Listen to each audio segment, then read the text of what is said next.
significa, en pleno auge de la naturaleza, vivimos un momento en el que está de moda todo lo que es natural y defender la naturaleza. La vida humana, que es naturaleza, que aunque tenga una diferencia y una dignidad especial, sin embargo está cada vez más en peligro. ¿Qué es lo que está pasando? Bueno, pues yo creo que quizás se están alterando un poco el orden de lo que es prioritario y sin lo cual lo demás no tiene sentido, ¿no? Entonces la vida humana pues es la vida por excelencia que hay que defender, porque el ser humano es el que después debe y puede cuidar la naturaleza y cuidar a los animales, pero sin una inteligencia y un orden superior, pues el cuidar la naturaleza no ha lugar. Entonces, efectivamente, la vida humana está en una situación muy vulnerable, especialmente en los momentos de mayor debilidad de la vida humana, es decir, en el comienzo, cuando desde que se concibe al ser humano y en la fase embrionaria, y en el final. Son evidentemente los momentos de mayor debilidad de la vida y son situaciones en las que, lejos de defenderse, de cuidarla, de apoyarla y de tratarla pues con la dignidad que merece, cada vez somos testigos de acciones y legislaciones que la vulneran y que la atacan. Claro, hace falta educar en el asombro, o sea, porque la vida es un misterio. Entonces, ¿qué falta en la sociedad o cómo podríamos hacer para recuperar ese asombro ante el misterio? Bueno, a mí esta pregunta me encanta, Pilar, porque me parece que la vida en las primeras fases de su existencia verdaderamente conduce al asombro y casi a conmoverse y a emocionarse frente a lo que ocurre, ¿no? Cuando un espermatozoide fecunda un óvulo, se genera un cigoto, que es un ser humano en estado unicelular. Es decir, todos nosotros hemos sido una célula, hemos sido un cigoto. Y a mí esto me parece fascinante, porque en ese estado estamos contenidos cada uno de nosotros. Y el permitir el que esa célula lleve a cabo su programa, que ya está inscrito en ella desde el momento en que se constituye, pues supone el permitir que se vaya generando el embrión, el feto, y posteriormente nazca, y posteriormente crezcamos, y bueno, y estemos, pues por ejemplo, en la edad que tenemos hoy, tú y yo, súper jóvenes, ¿no? Entonces, y ese momento primero, incluso antes de la concepción, ese momento en el que miles de millones de espermatozoides entran en tropel en el cuerpo femenino, y el óvulo, de una manera elegante y majestuosa, está girando en el útero esperando a ser fecundado, pues es de verdad que es casi poético, y solo uno de los espermatozoides va a alcanzar a fecundar, y es aquel que el óvulo en cierto modo elige y ayuda a entrar, impidiendo que el resto entre. Y cuando el espermatozoide fecunda el óvulo, que ya tenemos al individuo, que ya estamos constituidos como tal individuo, se desencadena una cascada de acontecimientos a nivel molecular, de los que la madre, por supuesto, no es consciente, porque es que ese individuo tiene su propia vida y su propia identidad, pero ya está enviándole señales a la madre, señales a nivel bioquímico de mamá, estoy aquí. Y la madre a nivel bioquímico está preparando esa acogida para que pueda después avanzar a lo largo del útero y finalizar la implantación. Entonces, ¿cómo no asombrarse ante esto? Es que quizás porque no se conoce, quizás porque, bueno, la fecundación a lo mejor no se explica a ese nivel de detalle, pero verdaderamente es prodigioso lo que ocurre. Y hoy tenemos imágenes, vídeos que han capturado esos momentos y que de verdad yo no me canso de observar y de ver la maravilla que es la vida y la maravilla que es el proceso de la fecundación. Desde luego parece como el baile de la vida que acompaña al baile de los procreadores, ¿no? Así es que el óvulo realmente baila, o sea, el óvulo está en las trompas de Falopio girando en sentido contrario a las agujas del reloj, bailando la danza de la vida, atrayendo al espermatozoide hacia sí.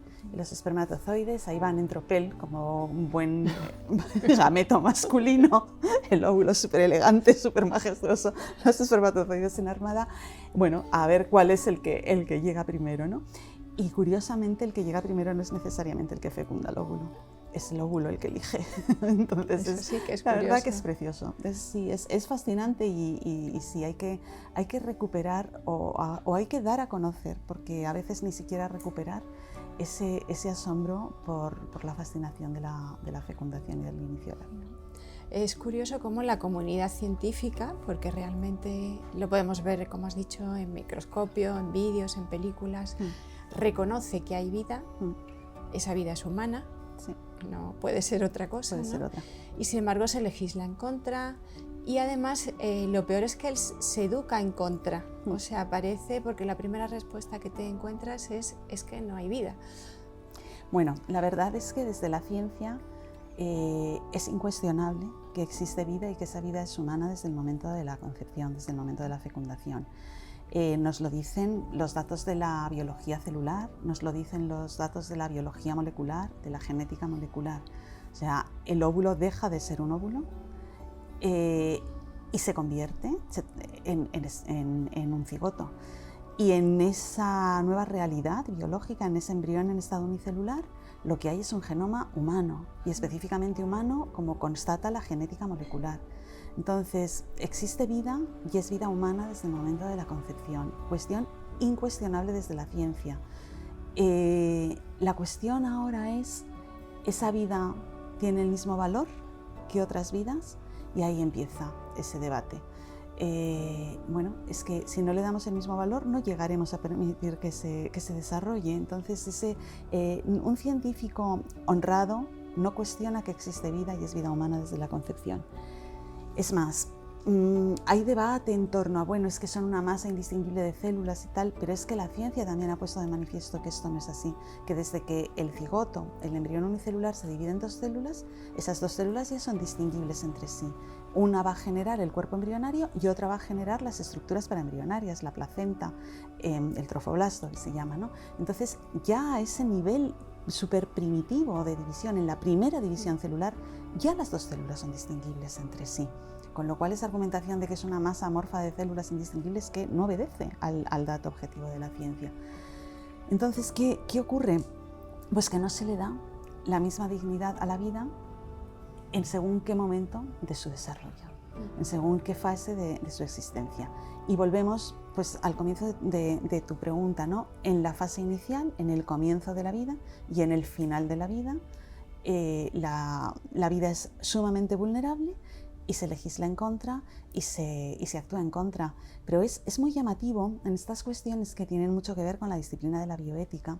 A mí me llama poderosamente la atención, ahora que desgraciadamente está de moda el tema de la eutanasia, ¿no? Y el suicidio asistido, cómo un país puede legislar a favor de procurar el suicidio asistido y ese mismo país y ese mismo legislador, si una persona intenta quitarse la vida lanzándose desde un sexto piso, hará todo lo posible por impedirlo. ¿Qué grado de esquizofrenia hay en la sociedad cuando el suicidio no es aceptado? Y es más, todos tratamos de impedirlo. También quien legisla a favor de la eutanasia. Cuando una persona está en una depresión profunda, cuando tiene ideas suicidas, se acude a tratar de evitarlo con la psiquiatría, con los medicamentos, con los psicótropos. Y sin embargo legislamos a favor de la eutanasia. Se identifica en el útero de la madre un niño con discapacidad. Por ejemplo, una persona con síndrome de Down. Y la primera opción es aborta. Sí. Nace el niño con síndrome de Down. Toda una fiesta. Toda una fiesta, todo un acompañamiento, beneficios a la empresa que los contrata, subvenciones para la discapacidad.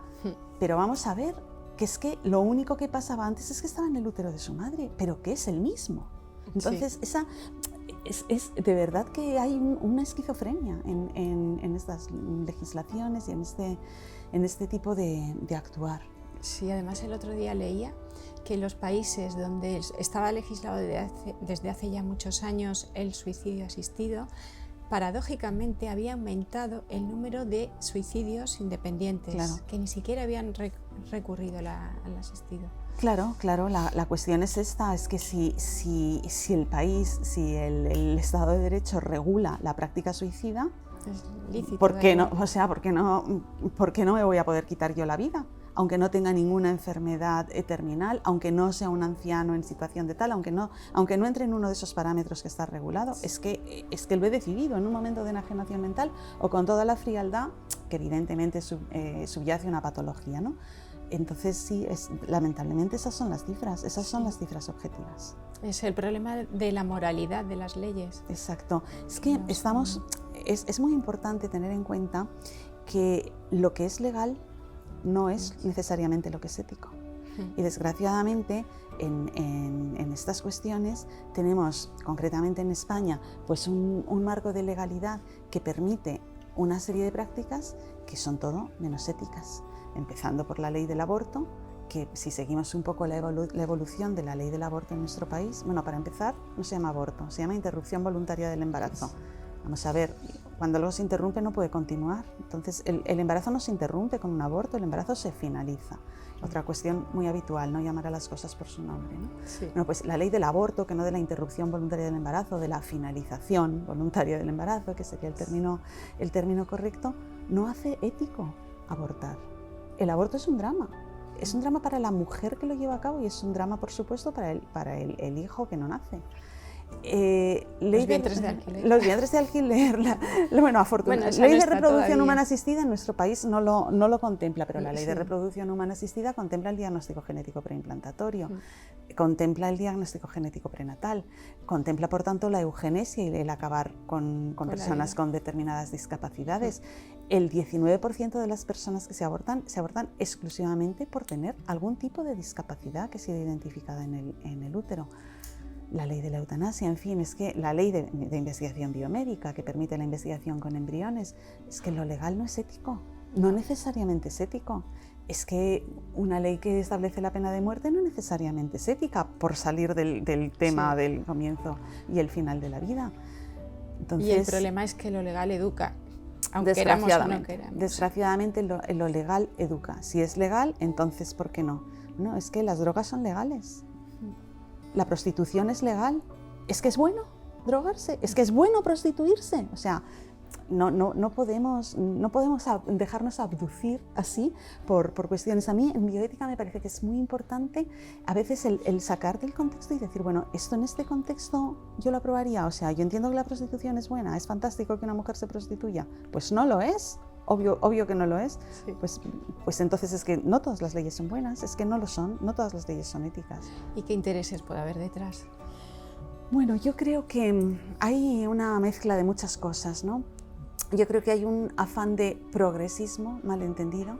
Se entiende que una sociedad es progresista en la medida en la que regula la práctica del aborto. Pues, ¿qué progreso es el acabar con la vida de las personas por nacer? Eso es progreso. Una sociedad será progresista si fomenta la natalidad y apoya la maternidad, y la apoya de verdad. Porque en mi experiencia, y yo creo que en la tuya también, Pilar, tenemos muchos casos con nombres y apellidos, con datos objetivos, en los que una mujer estaba abocada al aborto y cuando de verdad se le ha dado una alternativa, cuando de verdad se le ha dado la opción de acompañar durante y después del embarazo, esa mujer ha continuado adelante con el embarazo. Porque hay dos víctimas, ella y su hijo. Es que no podemos dejar de olvidar que en el aborto hay dos víctimas. Entonces, yo creo que, respondiendo a tu pregunta, hay una falsa progresía que no es progresista, una ley que acaba con la vida de los inocentes, una legislación que permite acabar con la vida de los pacientes terminales o de las personas que sufren, pero bueno, ¿dónde está el sufrimiento? O sea, sí. Porque es que hay analgésicos, es que hay cuidados paliativos, es que hay alternativas. Luego hay algo que es económicamente bueno, quiero decir, es muchísimo más económico una inyección letal que una unidad de cuidados paliativos. Sí, eso está claro. Entonces, pues ahí hay otra razón así de dura, pero así de real, ¿no? Por supuesto que hay toda una industria en torno a la reproducción humana asistida. No hay nada más que entrar en la web y ver los precios, ver lo que se paga a una mujer por donar sus óvulos, ver cómo esto no es una compensación, sino un incentivo para mujeres en determinada situación socioeconómica. No hay más que ver lo que implica la industria del aborto. Entonces, por supuesto, también subyacen razones económicas, pero es que la vida no tiene precio. Ninguno. Es que a la vida de nadie se le puede poner precio.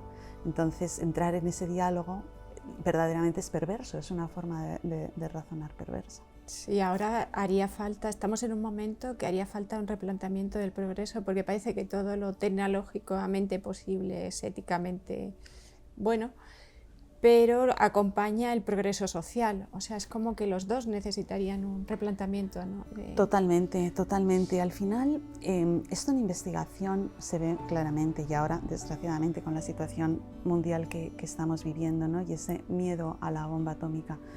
¿La fusión nuclear es mala? No, en sí misma no. Es una tecnología que permite una forma de energía desconocida hasta que esto se identifica, y que bien utilizada puede ser muy buena, pero que puede acabar con países enteros. ¿Qué ocurre? Que cuando la ciencia avanza sin un marco ético que la sustenta, necesariamente se vuelve contra el hombre. La técnica no puede avanzar sin ir acompañada de los bastones de la ética, porque nos ha demostrado la historia, desgraciadamente en múltiples ocasiones, cómo sin ellos se vuelve contra el hombre.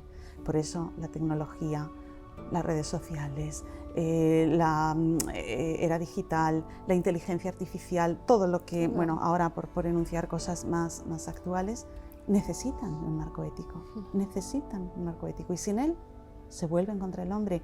No hay que ser muy inteligente para decir esto, sencillamente hay que mirar un poquito hacia atrás y ver cómo la historia lo demuestra. Claro. Parece, o sea, por ejemplo, en esto que estás diciendo ahora mismo, estamos muy preocupados por el cambio climático, todas las políticas, los ODS, todos van al cuidado del planeta, pero nos estamos olvidando que, porque es verdad que lo que has dicho, o sea, que lo estamos viendo, que hace falta ciertos límites que se están poniendo la industria y las instituciones públicas y los organismos supranacionales, las pilas en este sentido, pero sin embargo, en cuanto a lo que está relacionado con la vida puramente humana, todavía no hay ninguna conciencia de ese sentido, ¿no? Efectivamente. ¿Ves que ya se está empezando a revelar de alguna manera ese capítulo, por así decirlo, de la vida? Pues yo soy optimista, pero la verdad es que aquí tengo que responder que sinceramente no lo veo, o al menos no que avance en la misma dirección. Y de nuevo, ¿de qué nos sirve cuidar el planeta? Que por supuesto estoy completamente a favor de que esto ocurra, ¿no? Sí. Pero ¿de qué nos sirve cuidar el planeta, evitar la polución, ser ecológicamente sostenibles, etcétera, si acabamos con la vida humana? Totalmente. Si no cuidamos la vida humana. O sea, ¿tiene más valor la planta, la montaña, el río, que el anciano con Alzheimer terminal? ¿De verdad hemos llegado al punto de pensar esto? Porque es que nos hemos vuelto locos. Entonces, claro que hay que cuidar el planeta, pero hay que cuidar el planeta y hay que cuidar la naturaleza en tanto en cuanto es el lugar que habitamos los humanos y los animales. Si acabamos con la vida humana, ¿para qué queremos el planeta? Totalmente. Me está viniendo a la mente, perdona, una frase de Orgullo y Prejuicio, que está una de las hermanas diciendo que son ¿qué son los montes y las rocas comparados con los hombres? Y la tía le dice, cuidado que tus palabras muestran amargura. Entonces parece que somos esa sociedad que valora más, que tiene cierta amargura o desesperanza, o no tiene un sentido último de la vida, ¿no? Y que somos esa sociedad que refleja la amargura de darle más valor a una montaña y a una roca que a la vida humana. Es que, estamos creados de una determinada manera y el hombre es capaz de amar. Y de hecho la felicidad pasa necesariamente por amar. Cuando esto se trastoca y ese amor al hombre, también el hombre más vulnerable, también el hombre más débil, no está, se proyecta en otras cosas, en los animales. Adoro los animales, sí, lo tengo sé, una perra maravillosa, pero son animales. En la naturaleza, me encanta la naturaleza, subo montañas cada vez que puedo, esquío, pero es la naturaleza. O sea, al final hay una jerarquía y estamos creados para amar. Entonces, si no nos amamos entre nosotros, es más, si acabamos unos con otros, necesariamente ese vacío del hombre se trata de llenar con otras realidades. Me produce ciertas contradicciones el tema que uno de los objetivos de desarrollo sostenible, precisamente el que va a empoderar a la mujer, es toda la aplicación práctica de ese objetivo o la forma en que pretenden llevarlo a cabo pasa por potenciar la ley de salud sexual reproductiva y dentro de ella el aborto, que es lo que rompe precisamente el corazón de la mujer. Mira, totalmente, Pilar. Para mí, de verdad, esto es un misterio que yo no acierto a resolver.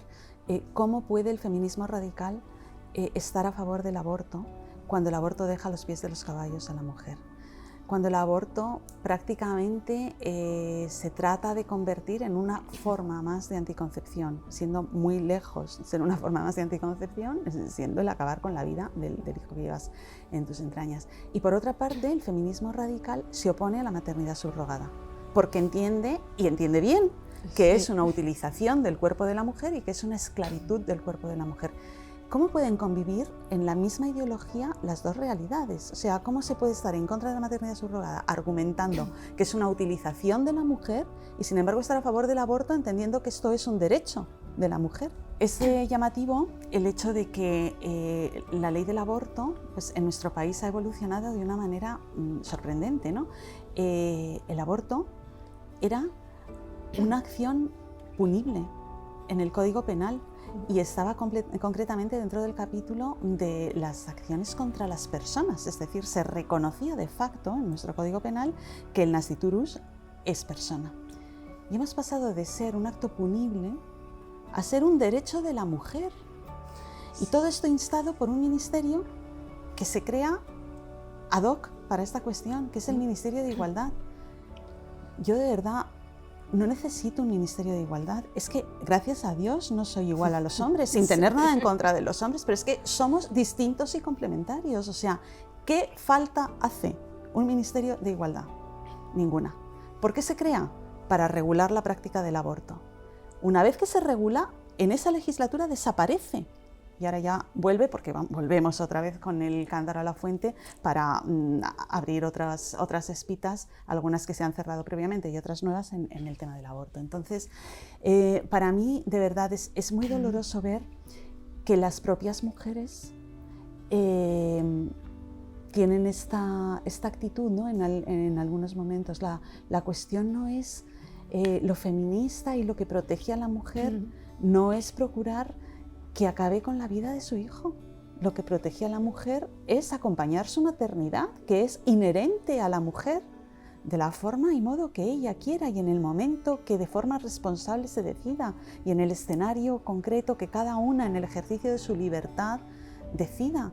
Y lamentablemente no he llegado a tener un diálogo constructivo con el feminismo radical, cuando estamos totalmente de acuerdo, por ejemplo, en el tema de maternidad subrogada.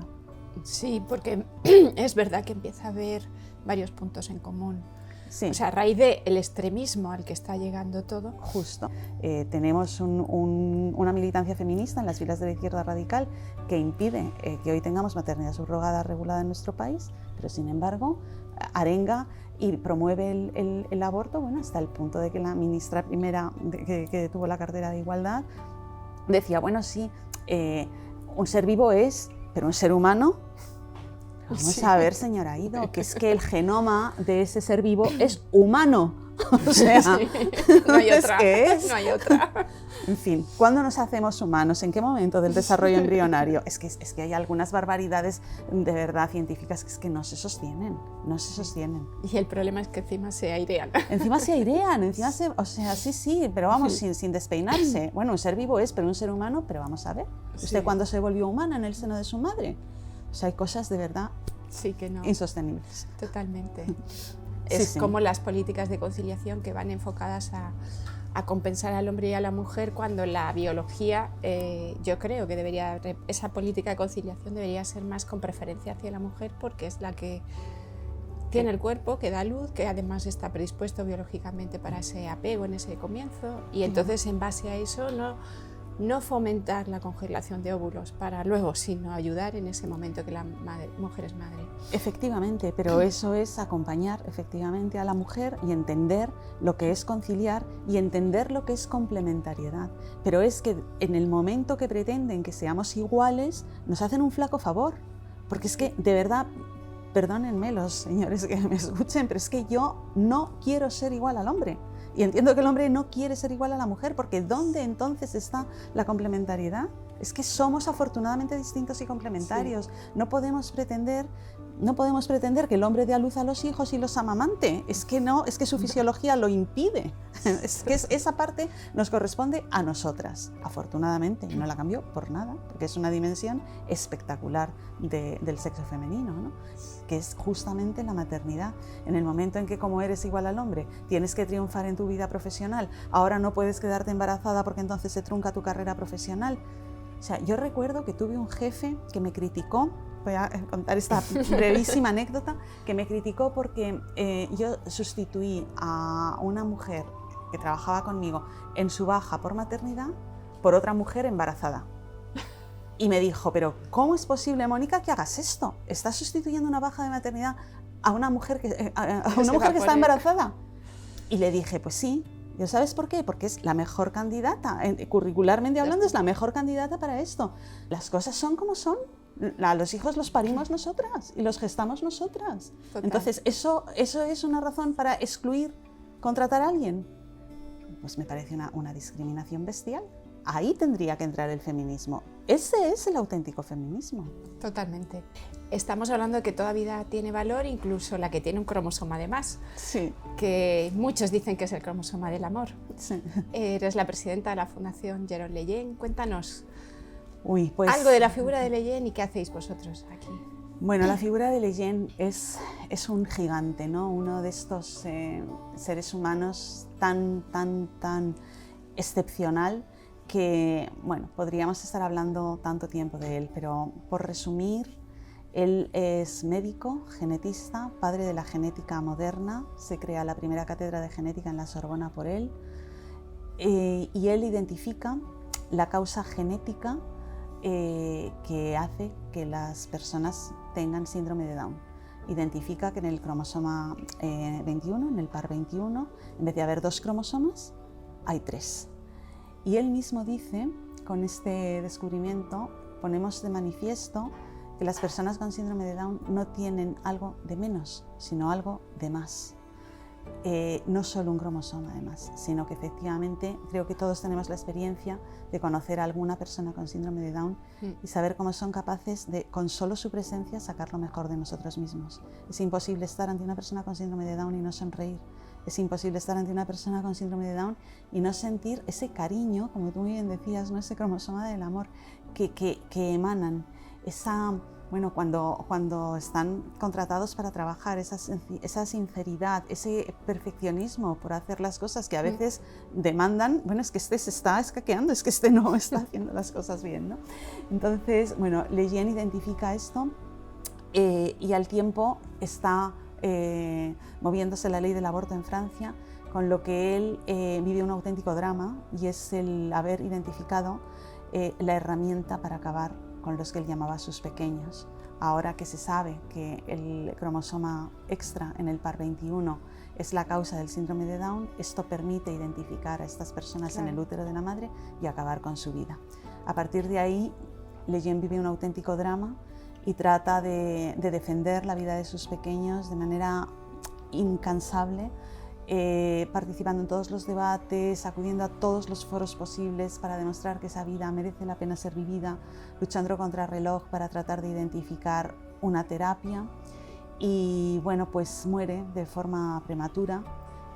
Un genio siempre muere de forma prematura, pero Lejeune muere de forma prematura en 3 meses con un cáncer fulminante, y en el funeral en Notre Dame, que se celebra con todos los monaguillos que acolitan siendo sus pacientes, siendo personas con síndrome de Down, al terminar todos se acercan a la viuda, a Madame Lejeune, y le dicen quién va a cuidar ahora de nosotros.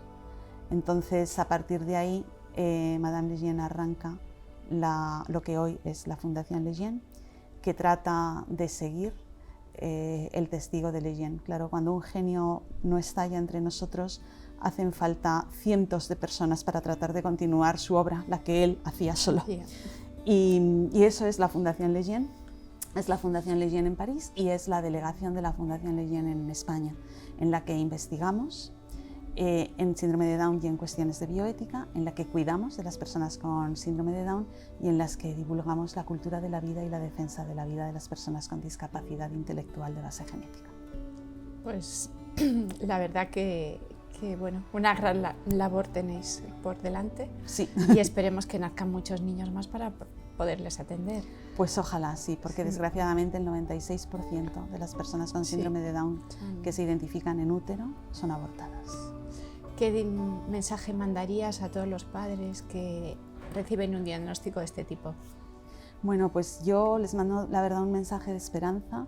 El síndrome de Down no es una enfermedad mortal, no podemos hacerla mortal nosotros. Las personas con síndrome de Down tienen una vida digna de ser vivida, son una riqueza para toda la familia que lo recibe, son el nexo y el bálsamo para esa familia.